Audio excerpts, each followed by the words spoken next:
On a sweltering August morning in 2003, in a small Arkansas town where everyone knew everyone's business, 6-year-old Cassidy Morgan walked out of her grandmother's house to play in the backyard. Her blonde pigtails bounced as she skipped toward the swing set, her pink sneakers leaving small prints in the dew-dampened grass. By noon, she had vanished. No screams, no witnesses, no trace. Her mother, 28-year-old Jennifer Morgan, reported her missing at 12:47 p.m., her voice steady, almost unnervingly calm on the 911 recording that would later be played in courtroom after courtroom. The search that followed would consume the community of Prescott, Arkansas, population 3,300, for 72 frantic hours. But the investigation that came after would take 20 years to unravel. Because sometimes, the person standing beside you in the search line, holding a flyer with trembling hands, calling out a child's name until their voice goes hoarse, is the very person who knows exactly where to look. Why didn't Jennifer Morgan cry that day? Prescott sits in the southwestern corner of Arkansas, 30 miles from the Texas border, where pine forests give way to red clay hills and cotton fields stretch toward horizons that shimmer in the heat.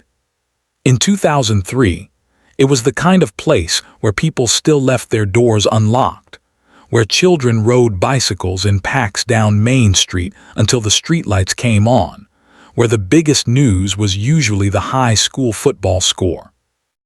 The Dollar General on Highway 371 was as close as most folks got to shopping at a chain store. The rest was Ma and Pa operations, Buddy's Hardware, Mary Ellen's Beauty Salon, the Dairy Freeze where teenagers worked summer jobs for minimum wage and free ice cream. The Morgan family had roots in Prescott going back 3 generations. Jennifer's grandmother, Doris Patterson, lived in a white clapboard house on Cedar Street, set back from the road behind a pair of massive oak trees that had been there longer than anyone could remember. The house had a deep front porch with a swing that creaked in the wind, and a backyard that sloped down toward a drainage creek thick with cattails and brambles. It was here at Doris's house that Jennifer had been staying since May, when her marriage to Travis Morgan began its slow, acrimonious collapse. Travis worked at the International Paper Mill in nearby Arkadelphia, 45 minutes northeast. He made decent money, enough for the small brick ranch house they'd bought on Elm Street when Cassidy was born, enough for Jennifer to stay home those first few years. But by 2003, things had soured. Those who knew them said Jennifer had grown distant, preoccupied. Travis worked long shifts, sometimes doubles, coming home smelling of chemicals and exhaustion. The space between them widened. In May, Jennifer packed 2 suitcases, loaded Cassidy into her 1998 Honda Accord, and drove to her grandmother's house. She told friends she needed time to think.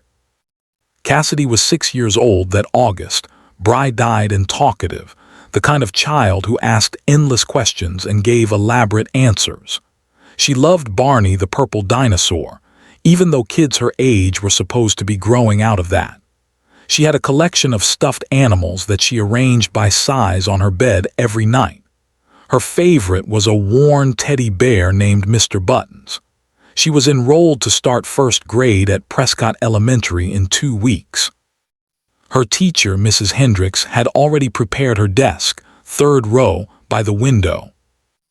August 14, 2003, dawned hot and humid, the kind of day where the air feels thick enough to touch. Doris Patterson woke at 6:30 a.m., the way she had every morning for 40 years, made coffee in her percolator and watched the local news. Jennifer came downstairs around 8:00 a.m., Cassidy trailing behind her in pink pajamas decorated with butterflies. They ate cereal at the kitchen table, Frosted Flakes for Cassidy, Raisin Bran for Jennifer. Doris remembered this detail because Jennifer had complained they were out of milk, and she'd have to go to the store later. "Can I play outside?" Cassidy asked, spooning up the last of her cereal. "After you get dressed," Jennifer said, "and brush your teeth." By 9:30 a.m., Cassidy was in the backyard. She wore denim shorts and a yellow tank top with a cartoon sunflower on the front. Her hair was pulled into 2 pigtails, fastened with purple scrunchies. She carried Mr. Buttons under one arm. Doris, watching from the kitchen window while she washed dishes, saw her granddaughter settle into the swing, pumping her legs to gain height, the chains squeaking rhythmically. The morning was already brutal with heat, cicadas screaming from the trees. A neighbor 2 houses down was mowing his lawn, the sound of the motor drifting on the sluggish breeze. Jennifer was upstairs in the room she shared with Cassidy. Doris heard the shower running around 9:45 a.m. She returned to the living room, turned on her program. The Price is Right was just starting. The volume was up loud. Doris's hearing wasn't what it used to be. She settled into her recliner with a glass of sweet tea. At some point between 9:45 and 11:30 a.m., Cassidy Morgan disappeared. Clear's throat. The timeline would become crucial, dissected minute by minute in the months and years that followed. Doris said she last saw Cassidy on the swing around 9:30 a.m. She didn't look out the window again until the game show went to commercial, which would have been approximately 10:15. The backyard was empty. The swing hung still. The toy truck Cassidy had been playing with earlier lay on its side near the porch steps. Doris assumed the child had come inside, perhaps through the side door that led into the laundry room. She didn't check. She didn't call out. She turned her attention back to Bob Barker and the woman from Cincinnati trying to win a bedroom set. Jennifer came downstairs around 11:00 a.m., her hair wet, dressed in jeans and a white t-shirt. Doris told investigators later that Jennifer had seemed normal, maybe a little quiet, but that was nothing unusual. Jennifer had been quiet for months. "Where's Cassidy?" Jennifer asked. "I thought she was inside with you," Doris said. They searched the house first, upstairs bedrooms, the basement, closets, the bathroom. Cassidy wasn't there. Jennifer opened the back door and called her daughter's name. No answer. The backyard was a rectangle of patchy grass, bordered by a chain-link fence on 3 sides. The back section where the land sloped toward the creek had no fence, just a tangle of undergrowth and blackberry bushes. Jennifer walked the perimeter calling. Her voice carried in the heavy air. Neighbors later said they heard her shouting but thought nothing of it. Kids wandered off sometimes. They always came back. By 11:45 a.m., Jennifer's voice had grown sharp with panic. She knocked on doors up and down Cedar Street. Had anyone seen Cassidy? A little girl, 6 years old, blonde pigtails, yellow shirt. No one had. She drove slowly down the alley behind the houses, windows down, calling her daughter's name. Nothing. At 12:47 p.m., Jennifer Morgan called 911. The recording is 93 seconds long. Jennifer's voice is measured, almost flat. She identifies herself, gives the address, reports her daughter missing. "How long has she been gone?" the dispatcher asks. "I'm not sure, maybe 2 hours, maybe longer." "What was she wearing?" Jennifer describes the outfit in detail. The yellow tank top with the sunflower, the denim shorts, the pink sneakers with Velcro straps. She provides Cassidy's height and weight. She says her daughter would not wander off, that she's a good girl, that something must have happened. "Ma'am, are you alone right now?" "My grandmother's here." "Is there anyone who might have taken your daughter? A father? Anyone you're having a dispute with?" "Her father's at work, in Arcadelphia. He works at the paper mill." "Ma'am, I need you to stay where you are. Officers are on the way." The first deputy arrived at 1:03 p.m. Deputy Ron Holloway, a 12-year veteran of the Nevada County Sheriff's Office.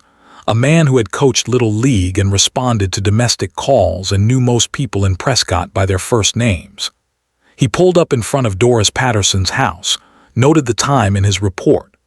1:03 p.m., August 14, 2003, 87 degrees, partly cloudy. Jennifer met him on the front porch. Her face was pale, her hands clasped together at her waist. She was not crying. Holloway asked the questions officers always ask. When did you last see her? Where exactly was she? Who else was home? Could she have wandered toward the creek? Does she know her address, her phone number? Would she go with a stranger? Jennifer answered each question clearly, precisely. No tears, no visible trembling. Holloway noted this in his report, a detail that would be referenced again and again. Mother appeared calm, spoke in measured tones, maintained eye contact. By 1:30 p.m., 4 more deputies had arrived. They began a grid search of the property, moving through the backyard, the creek bed, the neighboring yards. They called Cassidy's name in unison, a chorus of deep male voices that echoed off the houses. One deputy waded into the creek, pushing aside cattails, checking the shallow water for any sign of a small body. Nothing. The swing hung motionless in the still air. The toy truck remained on its side by the porch. At 2:15 p.m., Sheriff Jim Granger authorized a broader search. He contacted the Arkansas State Police, requested a K-9 unit, put out a call for volunteers.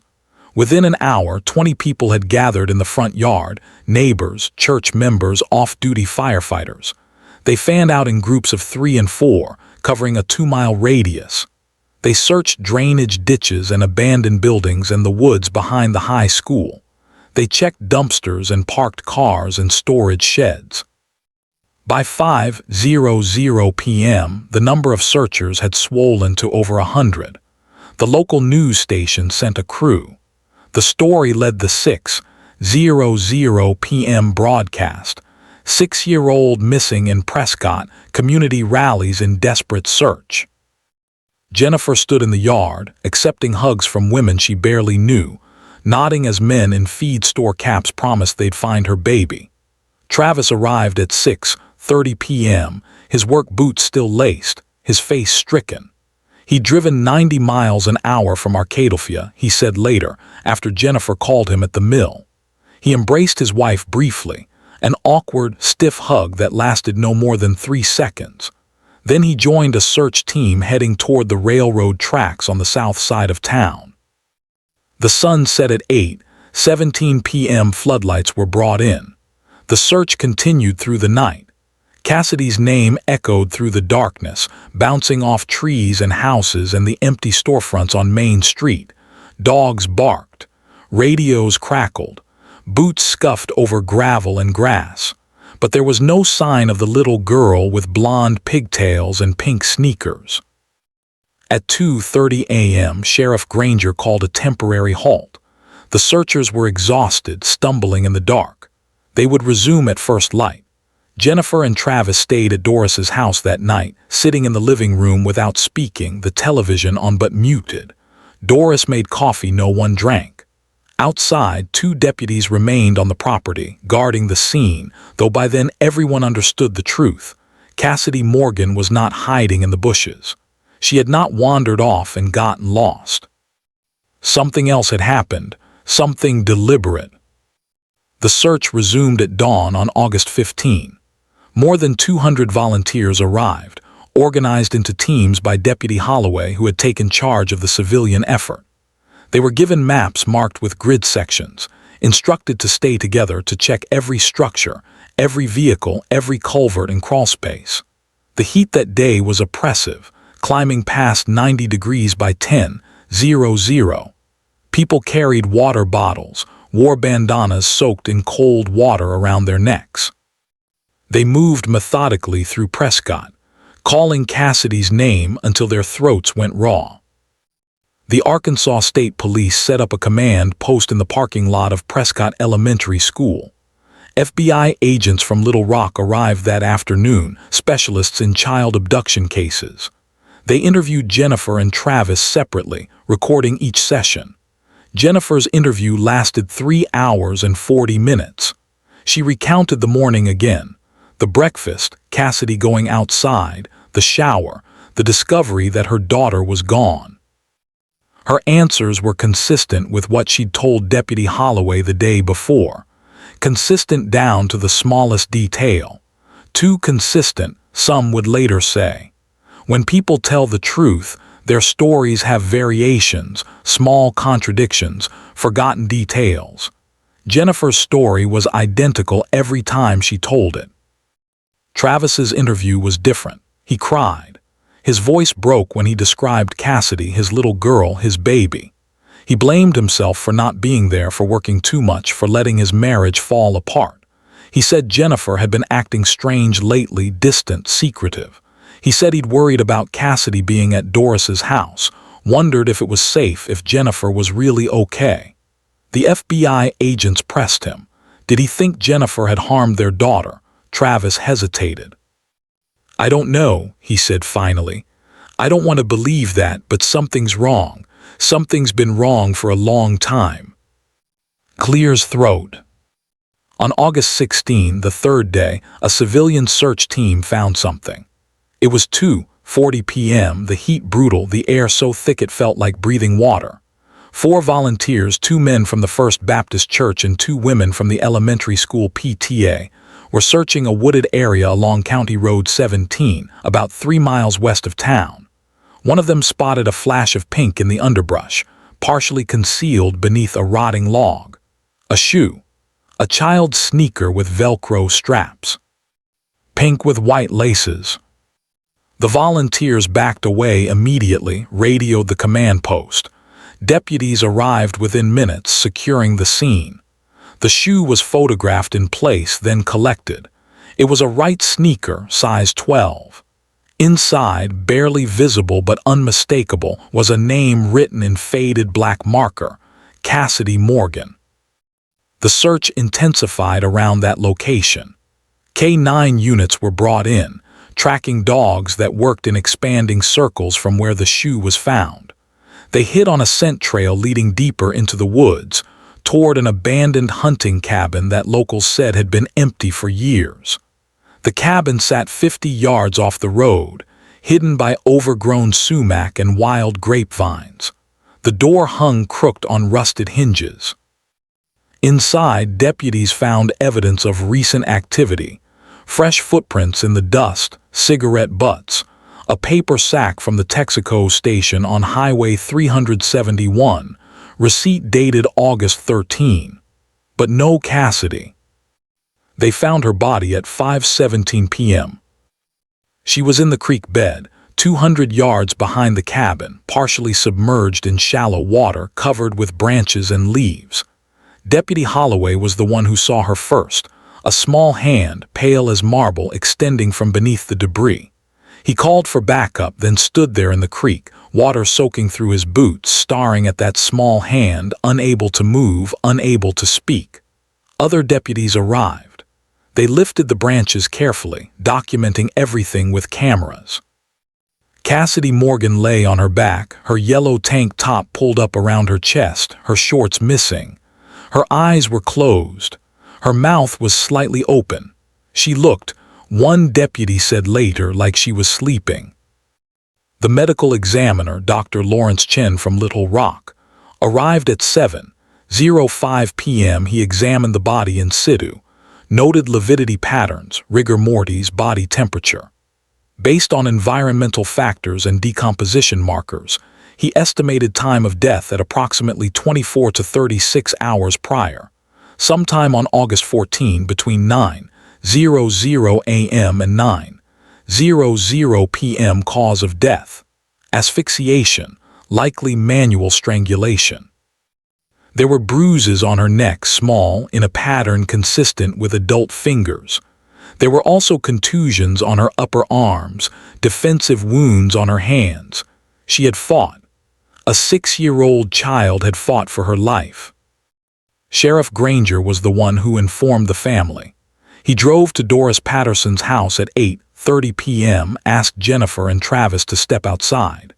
He told them in the front yard, under the oak trees where moths circled the porch light. Travis collapsed to his knees, sobbing. Jennifer stood perfectly still. She nodded slowly, as if Granger had just confirmed something she already knew. Then she said, in a voice so quiet the sheriff had to lean in to hear, "Where did you find her?" The investigation shifted immediately. This was no longer a missing child case. It was a homicide, and the statistics are brutally clear. In cases of child murder, the killer is almost always someone close to the victim. Statistically, a parent. Statistically, the mother. Investigators began reconstructing the timeline with forensic precision. The medical examiner placed time of death sometime on August 14, the day Cassidy vanished. That meant she had been killed relatively quickly after her disappearance. The location of the body, 3 miles from Doris Patterson's house, raised immediate questions. How did Cassidy get there? She didn't walk. A 6-year-old couldn't traverse 3 miles of rural roads and wooded terrain without being seen. Someone drove her. Someone who had access to a vehicle. Someone who knew the area well enough to find an abandoned cabin off a county road that most people had forgotten existed. Detectives obtained Jennifer's phone records, her bank statements, her vehicle registration. The 1998 Honda Accord she drove had 87,342 miles on the odometer on August 13, the day before Cassidy disappeared. On August 15, when detectives checked it again, the odometer read 87,357 miles. 15 additional miles. The round trip from Cedar Street to County Road 17 and back was 12 miles. Close enough to be significant. Those who knew Jennifer said she had been different in the weeks before Cassidy's death. Withdrawn, distracted. She had stopped attending church, stopped answering phone calls from friends. Her cousin, Melissa Turner, told detectives that Jennifer had seemed out of it when they'd had lunch in late July. She barely ate, Melissa said. She kept checking her phone. When I asked if she was okay, she just said she was tired, but it was more than that. She seemed absent. Deputies whispered quietly among themselves about Jennifer's demeanor, the lack of tears, the measured responses, the way she described the yellow tank top with the sunflower in such perfect detail to the 911 operator as if she were reading from a script. The way she'd asked, "Where did you find her?" Instead of breaking down, instead of screaming, instead of reacting the way a mother should react when told her child is dead. On August 18, detectives interviewed Doris Patterson again. They asked her to describe Jennifer's behavior on the morning of August 14. Doris said Jennifer had been quiet, which wasn't unusual, but there was something else. Jennifer had done laundry that morning. Doris heard the washing machine running around 10:30 a.m., which was odd because Jennifer usually did laundry in the evenings. And Jennifer had left the house around 11:00 a.m. before they realized Cassidy was missing. She said she was going to the store for milk, but she hadn't bought milk. She'd returned empty-handed 20 minutes later. Detectives checked the mileage again. Jennifer left around 11:00 a.m., returned around 11:20, 20 minutes. The drive to the Walmart on Highway 371 took 8 minutes each way, 16 minutes round trip, no time to shop. But the drive to County Road 17 to the area where Cassidy's body was found took 6 minutes each way. 12 minutes round trip. Enough time to dispose of evidence. Enough time to hide a shoe. On August 20, Detective Sarah Voss from the Arkansas State Police conducted a formal interrogation. Jennifer sat across from her in a small room at the Nevada County Sheriff's Office, a styrofoam cup of coffee in front of her, untouched. Voss asked Jennifer to describe the morning of August 14 one more time. Jennifer complied, her story unchanged. Then Voss leaned forward. "Jennifer, we know you left the house that morning, around 11 o'clock. Where did you go?" "I went to get milk." But you didn't buy any milk. I forgot. You forgot. I was upset. Cassidy wasn't in the yard. I drove around looking for her. Where did you drive? Just around the neighborhood, down Cedar over to Main Street. Did you go anywhere else? No. Did you drive out toward County Road 17? Jennifer's expression didn't change. No. Voss showed her the odometer readings, explained the mileage discrepancy. Jennifer stared at the numbers. I don't know, she said finally. Maybe I drove farther than I thought. I wasn't paying attention to where I was going. I was looking for my daughter. The interview lasted 4 hours.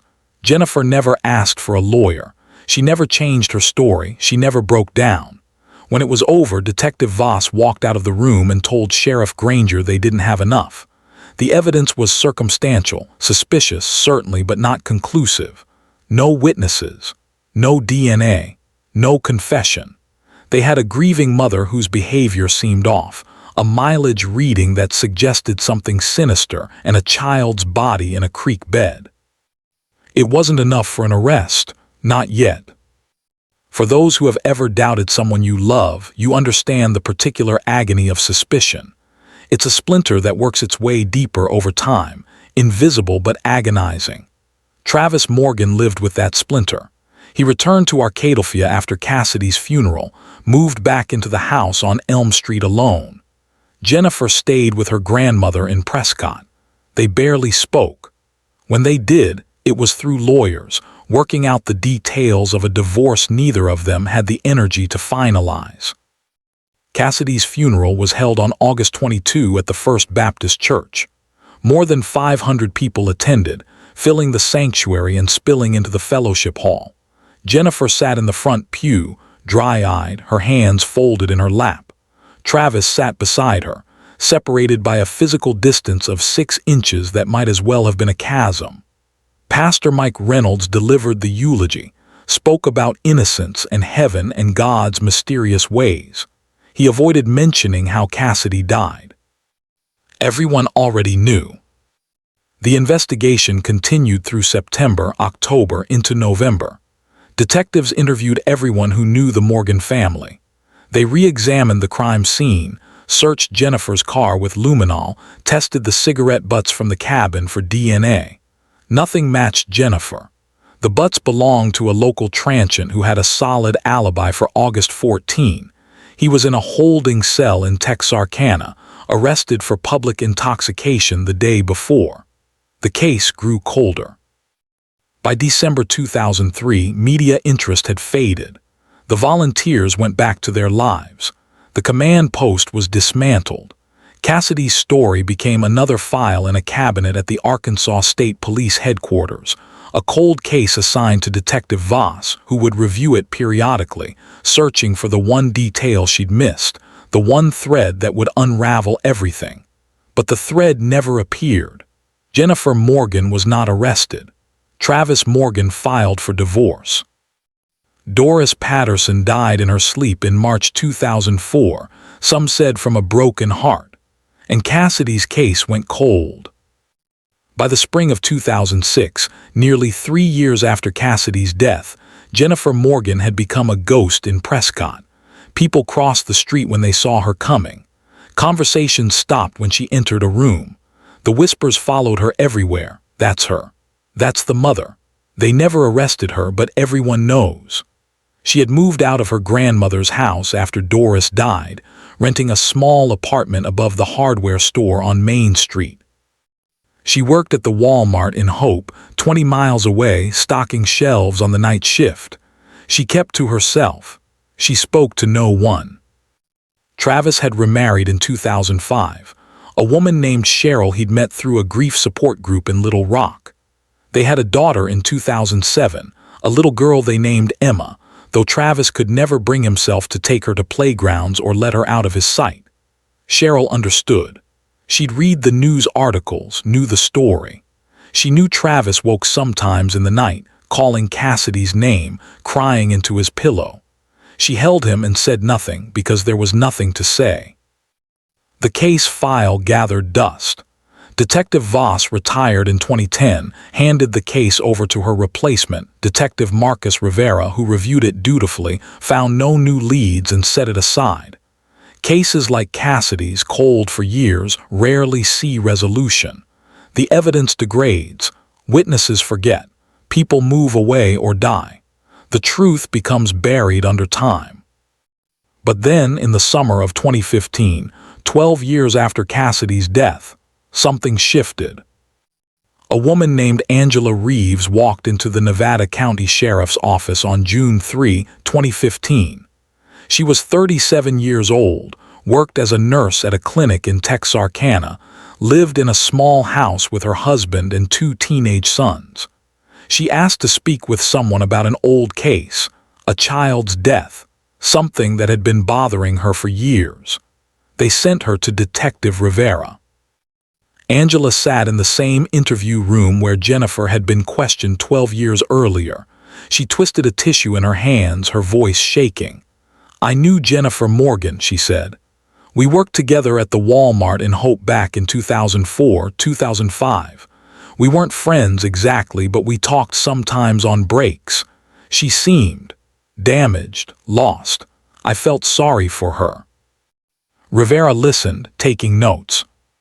"One night in December 2005, Angela continued, we were on break, sitting in the break room, just the two of us. Jennifer was drinking coffee, staring at the table. She looked terrible, hadn't been sleeping, I could tell, and then she just started talking. She said she couldn't do it anymore, couldn't keep pretending. She said she'd made a mistake, a terrible mistake, and she didn't know how to fix it." "What did she mean by that?" Rivera asked. "I asked her. She looked at me and her eyes were empty. She said, 'I hurt someone I loved. I can't take it back. I'll never be able to take it back.' Then she got up and walked out. I didn't see her again after that. She quit a few days later." Rivera felt the old case stirring in his mind, files he'd read years ago, details he'd memorized. "Did you ever report this conversation?" Angela shook her head. "I didn't think anyone would care. The case was cold, and I wasn't sure if she was even talking about her daughter, but lately I've been thinking about it more.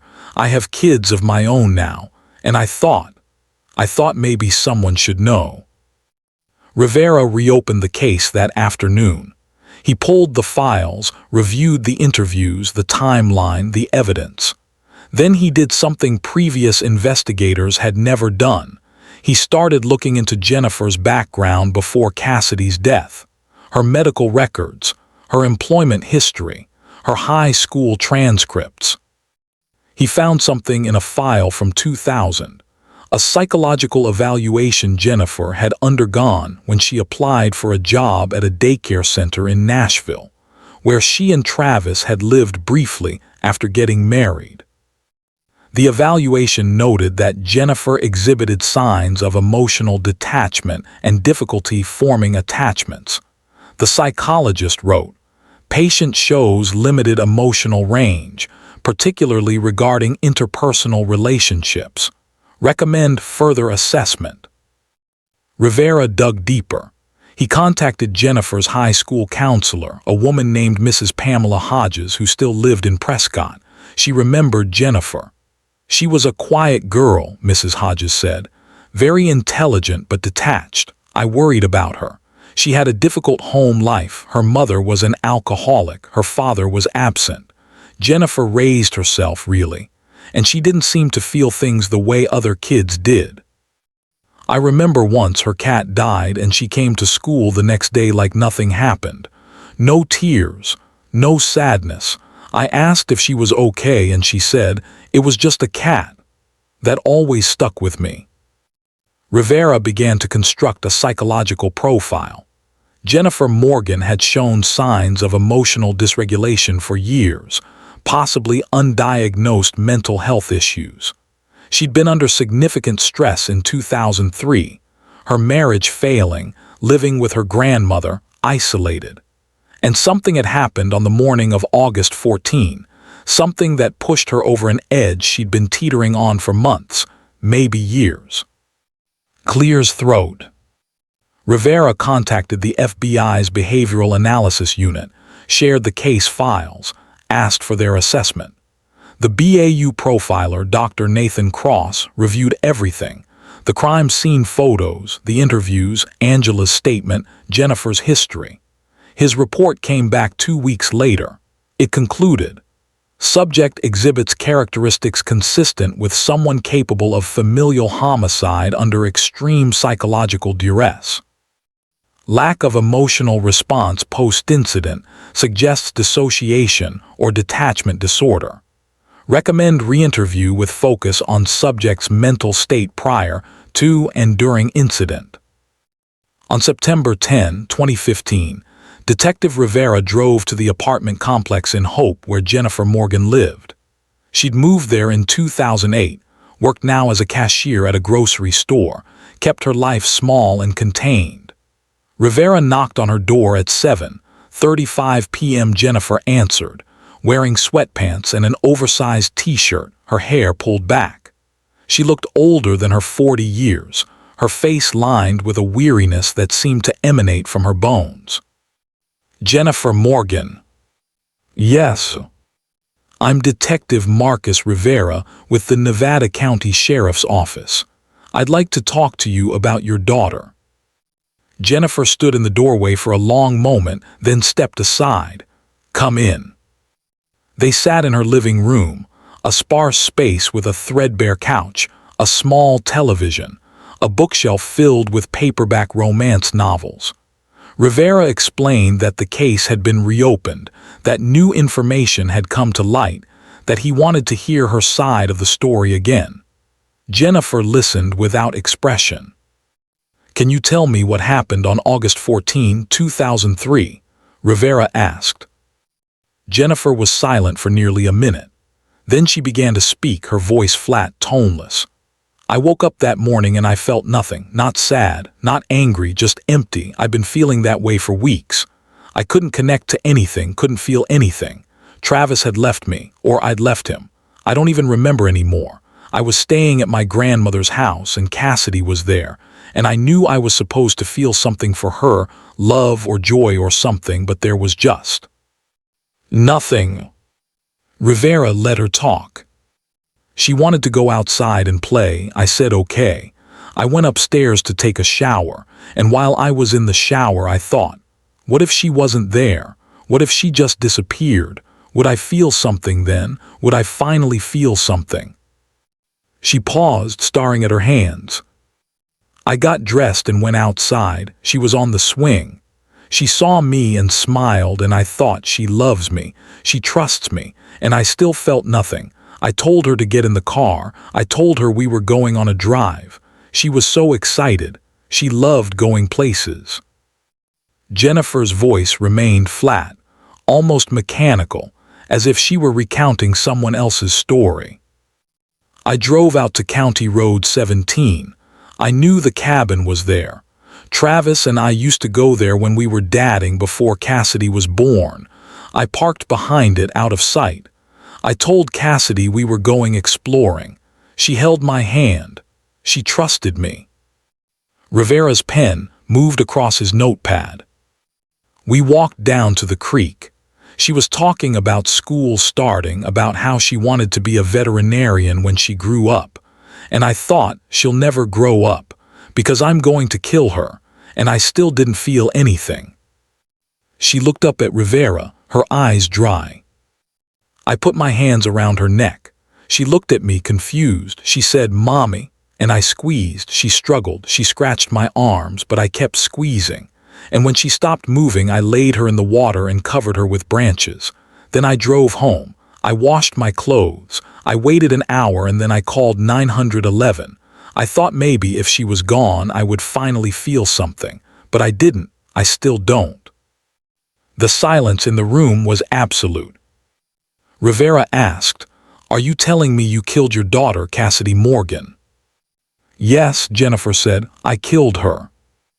On September 11, 2015, Jennifer Morgan was arrested at her apartment in Hope, Arkansas at 42 a.m. Detective Rivera read her Miranda rights as two other officers cuffed her hands behind her back. She did not resist. She did not speak. As they led her to the patrol car, neighbors watched from their windows, whispering behind curtains. The news spread through Hope within hours, through Prescott by noon. The headlines were immediate and stark. Mother confesses to 2003 murder of daughter. Arkansas cold case finally solved. The media descended. National news outlets picked up the story: CNN, NBC, CBS. The case had everything: a missing child, a years-long mystery, a confession that came 12 years later. Jennifer's mugshot circulated on every major news platform. She looked directly at the camera, her expression blank, her eyes empty.